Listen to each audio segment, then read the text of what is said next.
Salut à tous et salut à tutti, salut à tout le monde. Allez, Nasdaq, pétrole, gold. Alors, juste avant de commencer, je voudrais quand même faire une petite dédicace. Alors, vous savez, à chaque fois, ça me fait plaisir d'avoir des commentaires sous les vidéos, sous les posts que je fais et tout ça. Et là, hier, c'était marrant quand même, c'était super marrant. Parce qu'on dirait que il y en a qui attendent que je me plante pour poster. Mais là, en l'occurrence, je me suis pas planté. Parce que hier, je disais, j'ai mis en titre correction, enfin Nasdaq vers une correction, point d'interrogation. Donc, ils ont compris que, en fait, j'étais vendeur absolu du Nasdaq. Moi, je voudrais dire quand même, pour éclaircir ce que c'est une étude, en fait, une analyse. Une analyse, c'est pour les analystes, en fait. Le trader, il doit être analyste. Mais qu'est-ce qui change? Qu'est-ce qui différencie un analyste pur qui remplit des pages d'analyse et un trader? En fait, c'est ce qu'il y a au milieu, c'est le plan de trading, en fait. Vous voyez? Et le truc, c'est qu'une analyse, on ne peut pas se tromper. On ne peut pas se tromper parce qu'on met des niveaux. On met à partir de là, je suis acheteur, à partir de là, je suis vendeur. Et du coup, ça devient un plan de trading. Plan de trading. Et c'est ça le plus important, c'est le plan de trading. Vous croyez que parce que j'ai mis, il y a une correction, j'ai essayé de vendre toute la matinée? Et petite dédicace à ceux qui m'ont mis un petit commentaire parce qu'ils attendent que ça, que je me plante. En fait, mais ça dure depuis des années, les gens qui attendent que je me plante. Alors voilà mon PNL d'hier matin, juste après l'analyse. Juste après l'analyse, j'étais en live avec les coachés. En partage d'écran, comme tous les jours, pendant 4-5 heures par jour. Regardez ma journée, ma demi-journée d'hier. Ma demi-journée d'hier, j'ai fait... Alors, j'ai pas compté, mais j'ai fait pas mal. Tout ça en expliquant mes trades, en montrant mes trades. Il y a eu des trades perdants. Mais en fait, l'idée dans le trading, c'est... Ok, les trades perdants, ils sont pricés dans, on va dire, dans la stratégie globale, d'accord? Donc voilà, et moi l'idée c'est chaque fois d'essayer de sortir gagnant, mais surtout de ne pas risquer sa vie à chaque fois que on trade. Donc on fait une analyse, toujours la même, on cherche les probabilités, on cherche les potentiels de trade et après, on a plusieurs plans de trading suivant la même analyse. Plusieurs plans et le plan, il peut changer en cours de séance. Voilà ce que c'est le trading en fait, parce que moi, je ne suis pas juste un analyste, vous voyez? Donc, c'est juste pour ceux qui font toujours mieux que les autres, toujours tout ça, qui donne des leçons un peu aux autres à chaque fois sur les posts. Voilà, les croyants sachés. Et donc, voilà, juste petite dédicace à eux.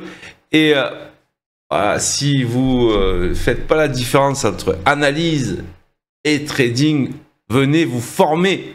Voilà, vous avez même droit à vous financer par le CPF. Hein. Allez. Bon. Allez, passons à l'analyse maintenant.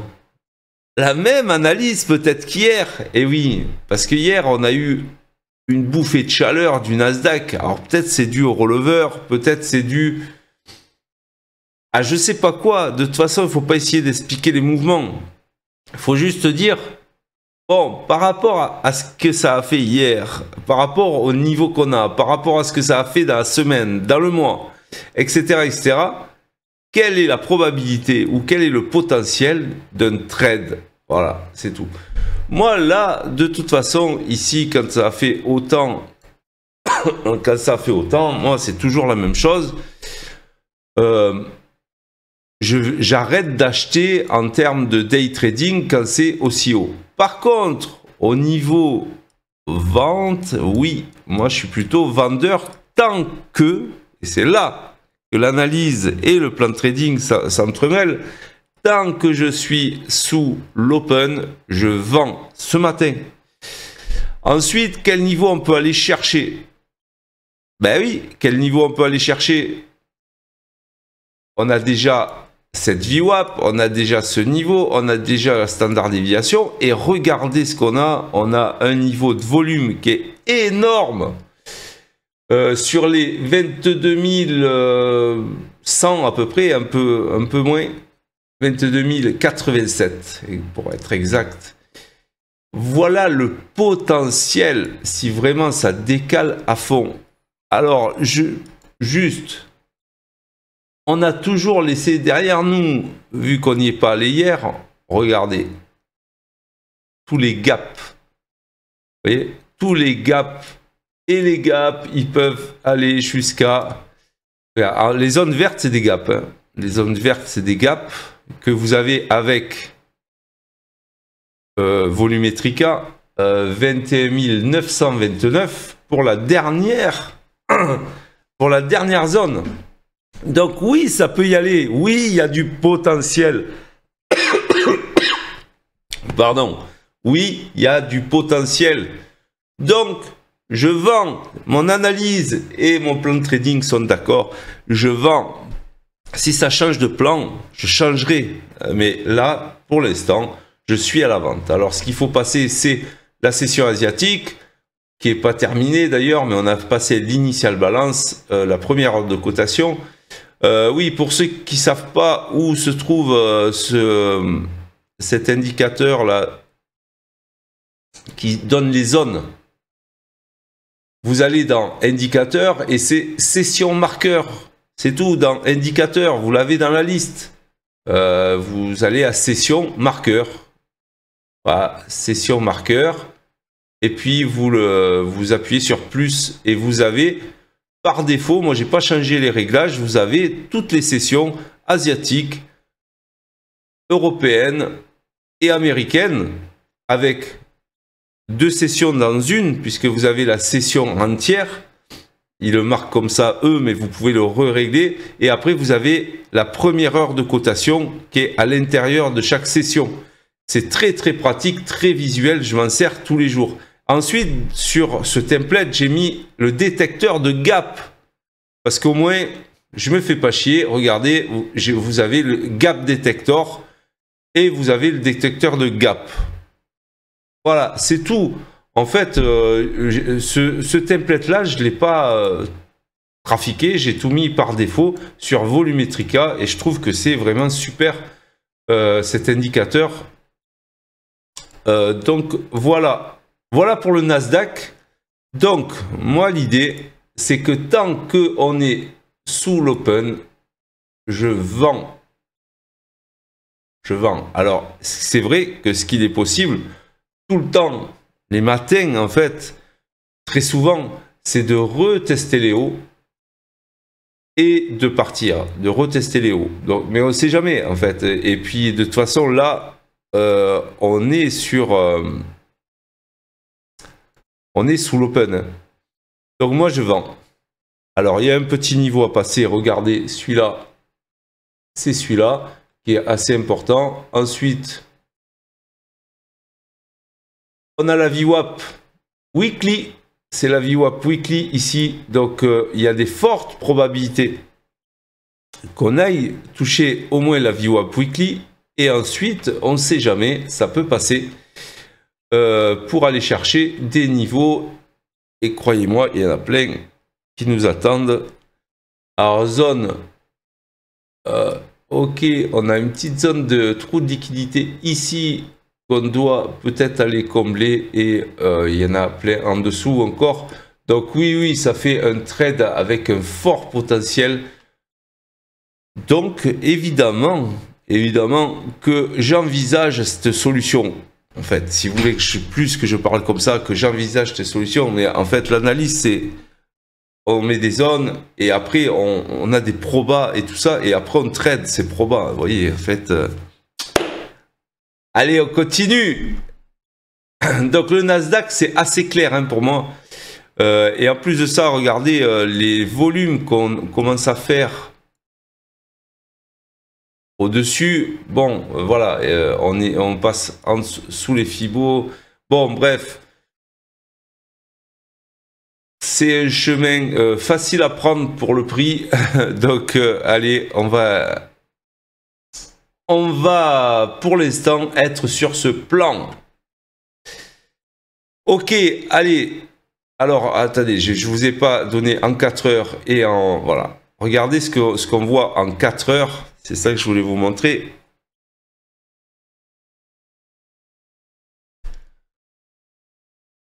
On est sur une latéralisation, bien sûr. Sur la dernière bougie, on est allé chercher très très très haut.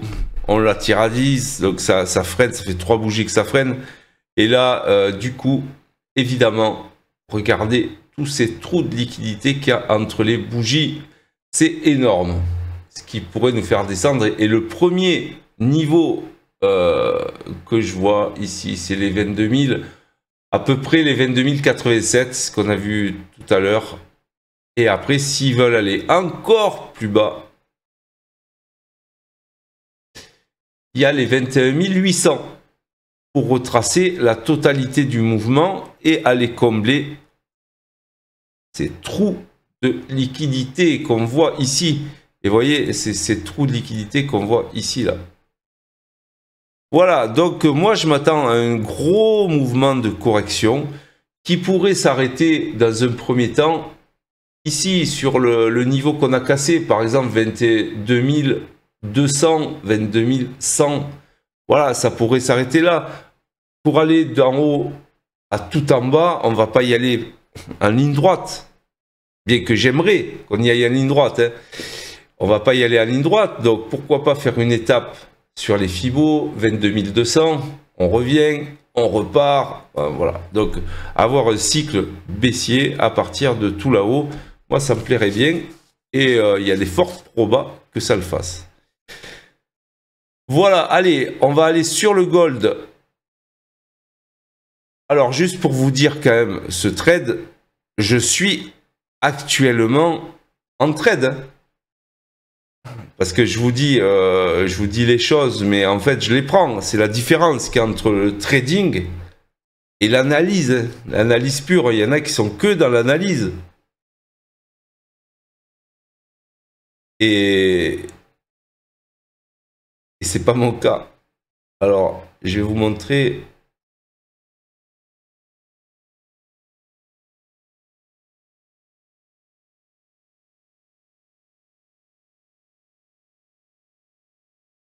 Voilà, pour l'instant, j'en suis là. Alors, attendez. Hop là. Voilà, pour l'instant, j'en suis là. Bien sûr, c'est mes comptes financés, hein, comme je vous ai montré tout à l'heure. C'est un de mes comptes financés. Évidemment. Et je suis aussi sur Volumetrica de Profitrade. Et je suis à 300 aussi $. Chez Profitrade. Il y en a qui me disent, ouais, pourquoi tu parles plus? Mais qu'est-ce que tu veux que j'ai à dire? Moi, j'ai toujours été multi-propre firme, multi-plateforme, multi-tout. Et avant tout, je suis pas une propre firme moi-même. Hein. Donc, je traite sur tout ce que je trouve intéressant et qui paye. Voilà. C'est tout. Hein. Arrêtez de me poser des questions sur... Moi, je suis juste un trader, formateur. Et c'est tout ce que je fais. Voilà, donc pour l'instant, trade en cours. Trade en cours. C'est pas encore le temps de la clochette, mais presque. Ok? Allez, on va planquer ça. Et puis, on va voir comment ça va réagir. Et puis, on va aller voir le gold. Futur gold. Gold.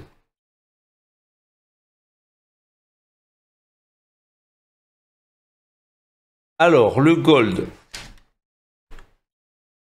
Là, je suis en 4 heures. et regardez où on est directement sur, en 4 heures. Et vous voyez, quand je vous disais, en fait, ça ressemble un tout petit peu, je vais enlever les... à ce qui se passe actuellement sur le Nasdaq. C'est-à-dire que sur le Nasdaq, on a le même profil, c'est-à-dire qu'on a une grosse, énorme impulsion qui s'est faite en 3 fois, comme le Nasdaq.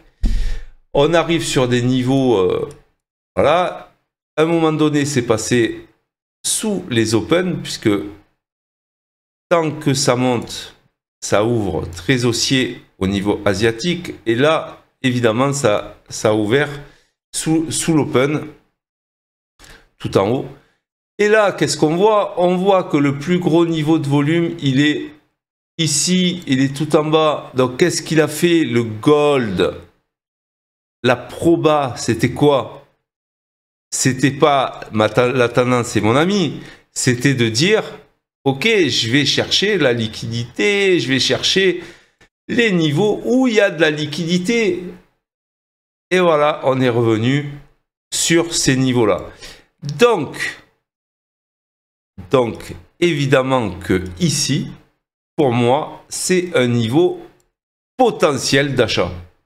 Pour ça, il va falloir revenir au-dessus de l'open, peut-être au-dessus de la bougie précédente. Et là, on a un potentiel à la hausse qui est énorme. Ce qui peut se passer, deuxième scénario, je précise, deuxième scénario, c'est qu'on aille chercher avec un excès les niveaux encore plus bas ici, c'est-à-dire la value area basse.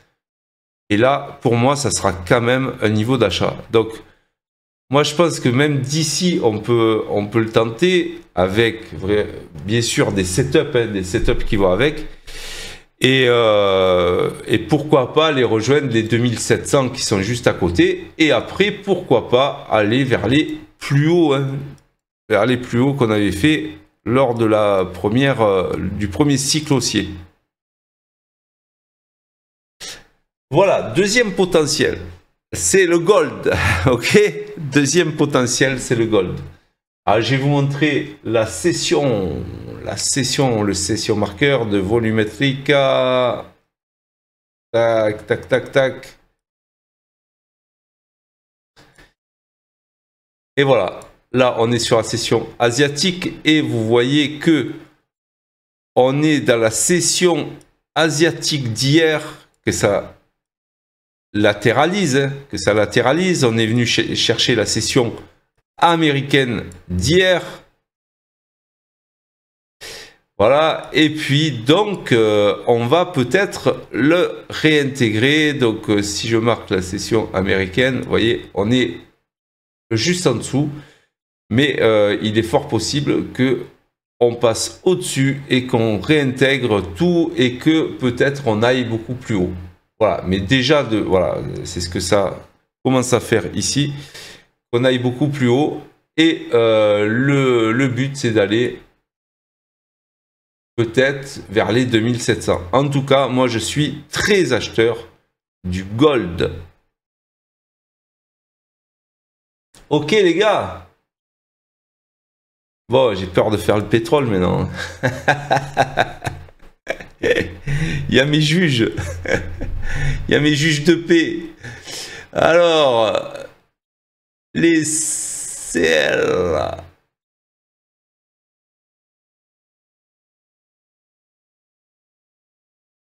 Alors, le pétrole, le pétrolus. Alors, on avait dit quoi? On avait dit qu'on était dans un range. Weekly, dans un range weekly, regardez, en fait, ici, c'est le haut du range.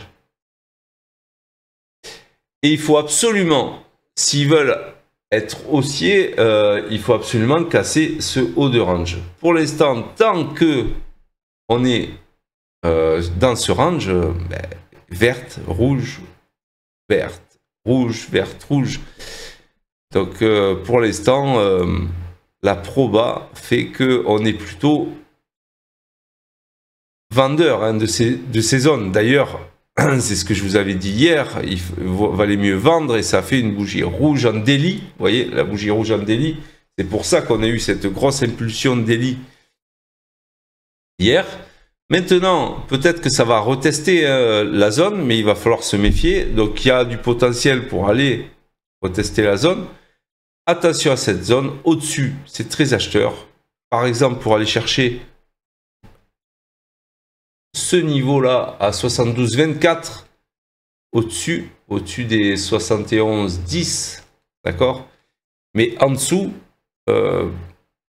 c'est le range weekly qui l'emporte, hein, ok? À chaque fois qu'on est revenu tout là-haut, ça a fait une énorme bougie rouge pour le faire redescendre, et inversement quand on est en bas.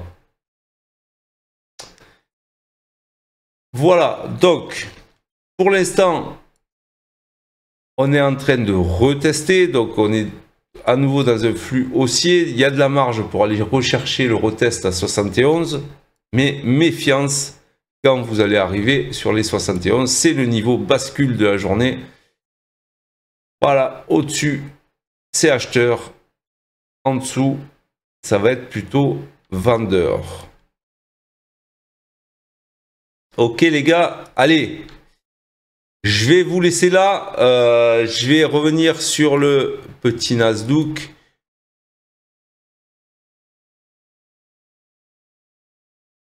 Toujours au même endroit, je suis à 300, mais bon, là, le trade, pour le coup, il se passe bien, hein, le trade, il se passe bien. Sur Volumetrica, je suis sur Profit Trade à 300 aussi. Tout va bien les gars, tout va bien. Mais qu'est-ce que c'est pas ça dans la trading room? Allez, je vous laisse, je vais aller rejoindre les coachés pour encore une séance de live trading. Live trading, soyez très prudents sur les marchés et surtout mettez des stops. Allez, salut!